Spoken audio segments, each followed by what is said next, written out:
அதோ தெரியுது பார், அதுதான் ஜப்பான் மரம். இதுதான் ஜப்பான் புல்லு. எடுத்து வச்சுக்க, உபயோகப்படும். பச்சையா இருக்கு. ஏன்னா இதெல்லாம் எங்க ஊர்ல இல்ல பாரு. நானும் வந்ததுல இருந்து பாக்குறேன். சப்பான் கடல்ங்கிற, சப்பான் மரம்ங்கிற, என்ன விளையாடுறியா? அதானே, சப்பான்ல என்னமோ பெரிய பெரிய மச்சூடு கரண்ட் ரயில் எல்லாம் இருக்குதுன்னு சொன்னாங்க. இந்த ஆள் நமக்கு ஒண்ணுமே காட்ட மாட்டேன்றா மச்சான். ஏன்டா காட்ட மாட்டேங்கிற? என்னையா சொன்ன உனக்கு? வந்தன்னைக்கே சொன்னல, அந்த மாதிரி இடத்துக்கெல்லாம் போறதா இருந்தா உன் பொண்டாட்டி புடவை எல்லாம் அவுத்து வச்சிடணும், கவுனு மாட்டணும்னு சொன்னையா. இந்த மாதிரி காட்டு மரம் அடித்தனமா ட்ரெஸ் பண்ணா காடு மரம் செடி தான் காட்ட முடியும். நீ மாத்திரம் சூட்டு கோட்டு போடு, பங்களா எல்லாம் காட்டுறேன். ஏய், யார பார்த்து காட்டு முறாடின்னு சொன்னேன்? நான் இதே துணியோட தான் ஏரோப்ளேன்ல வந்தேன். ஏன் உறிஞ்சிர? ஒன்ன மாதிரி எல்லாரும் உறிஞ்சினாங்க. எதுக்குன்னு எனக்கு தெரியல. ஆனா எத்தனை ஜனங்க கூட்டமா நின்னு வேடிக்கை பார்த்தாங்க தெரியுமா? இந்த ஜப்பான்ல பைத்தியக்காரனை சுத்தி கூட தான் 10-15 பேர் கூட்டமா நிப்பானுங்க. உனக்கு போய் என்ன கைடா போட்டானுங்க பாரு. கண்ட்ரி பட்டிக்காடு. யாரடா பட்டிக்காடுன்னு? பட்டிக்காடு இல்லன்னா பட்டணம் இருக்கா தெரியுமா? இனிமே பட்டிக்காடுன்னா ஒரே தட்டு பல்ல எடுத்துருவேன். பாடி எம்பல்ல எடுத்துருவியா? ஜப்பான்ல மூஞ்சியே பேக்கறதுக்கு ஏற்பாடு பண்றேன். அடேங்க அப்பா, அங்க பாருங்க.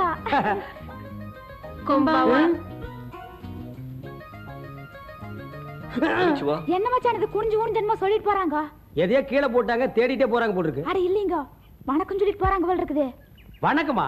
இந்த சப்பான் ஜனங்க ரொம்ப மரியாதையானவங்க, எனக்கு ரொம்ப பிடிச்சிருக்கு. மச்சான் எனக்கு அதே மாதிரி குனிஞ்சு சொல்லணும்னு ஆசையா இருக்குது மச்சான். நீ குனியாதடி, சுளுக்கு பிடிச்சா 3 நாளைக்கு எந்திரிக்க மாட்டேன். போங்க மச்சான், இந்த ஊர்ல வணக்கம் சொல்றது எப்படின்னு யார்ட்டையாவது கேளுங்க மச்சான்.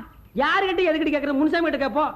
முன்சாமி, என்னையா சப்பான் பாஷையில வணக்கம் எப்படியா சொல்றது? கடிய மூஞ்ச பேக்கறதுக்கு சரியான சந்தர்ப்பம். ஜப்பான்ல தாறுமாறா எதையாவது சொல்லி மாட்டி விட்டுரும், அடி வாங்கட்டும். அப்பதான் நம்ம அருமைவனுக்கு புரியும். என்ன யோசிக்கிற? உனக்கு தெரியாதா? நமக்கு தெரியாது ஜப்பானா? ஜப்பான்ல வணக்கம் சொல்றதுக்கு பாகா சொல்லு. பாகா. ஆஹா, ரெண்டே வார்த்தை எவ்வளவு அழகா இருக்கு பாத்தியா? யோ, இந்த சப்பான் ஜனங்களை பார்த்து நான் பாகா சொல்லணும்யா. சொல்லு, ரொம்ப சந்தோஷப்படுவாங்க. பாகா. போ, போ, போ.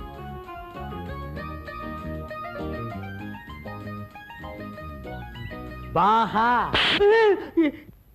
என்னது? எதுக்கு பாகா சொல்றதுக்கு அடிக்குது? டேய் முன்சாமி, டேய், இந்தியாவிலே ஒரு பையன் என்ன கை நீட்டி அடிச்சது இல்ல. ஊரு விட்டு ஊர் வந்து என்ன உதவாங்க வச்சிட்ட. விடு விடு. குப்பத்தா.